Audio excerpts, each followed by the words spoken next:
So this is really what Shantideva is saying here, is that the root of all the paramitas is working with our mind, and in this case, overcoming the mind where there's never enough. Then poverty could end. So this is pretty radical way to think, and very powerful, and definitely worth deeply contemplating. Okay, so now verse 11 is about the second paramita, the paramita of discipline.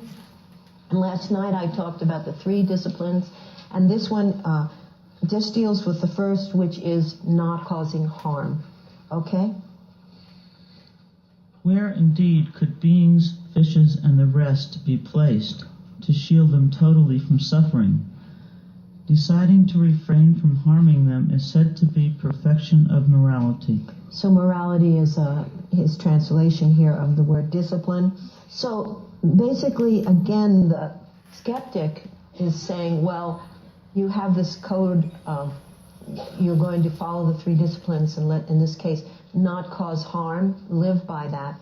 And so how come then that there's still so much harm in the world? And he uses the example of beings and fishes, animals and people are still being harmed every single day. And Shantideva's answer is the same answer, actually. He's saying we work with the mind that can justify harming another being or an animal. That's what we need to work with. He's saying if everyone in the world took a vow to refrain from harming others, it isn't actually that you'd be able to pull it off right away, but if that was your heartfelt intention, if everyone in this room took a vow that our intention for the rest of our life is to not cause harm, it would be quite a training ground every day of our life to figure out how to do that. Because it's not always so clear what's going to cause harm and what's not going to cause harm. But let's put it this way, at least you're asking the right questions. I mean, he's saying here, if everyone in the world had as their heartfelt wish to not cause harm to any animal or any person, he said, then everybody in the world would be safe, because no one would be harming anybody. Now, of course, there'd still be earthquakes and hailstorms and tornadoes and volcanic eruptions and things like this. It's not like you can get away from all harm, but we're talking about how we harm each other.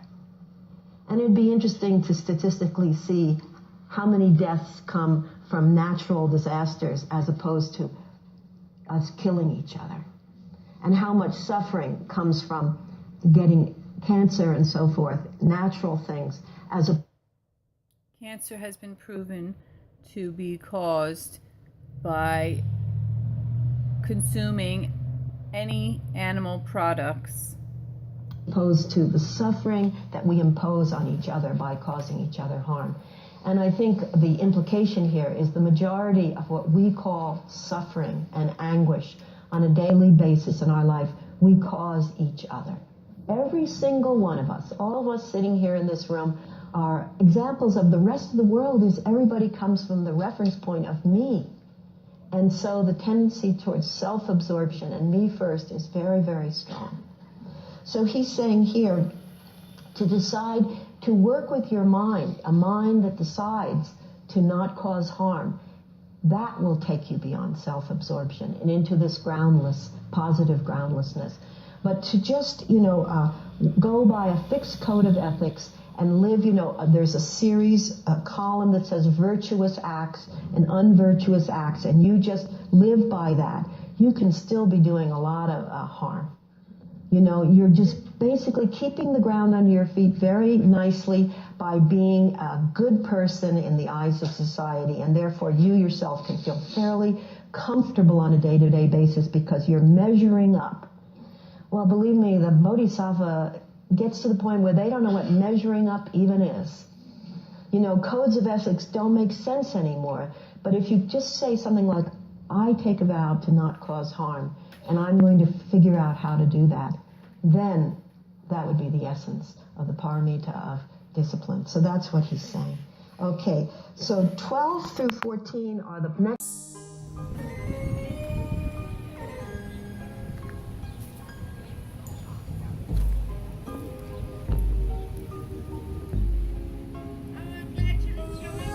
Oh, these are yours?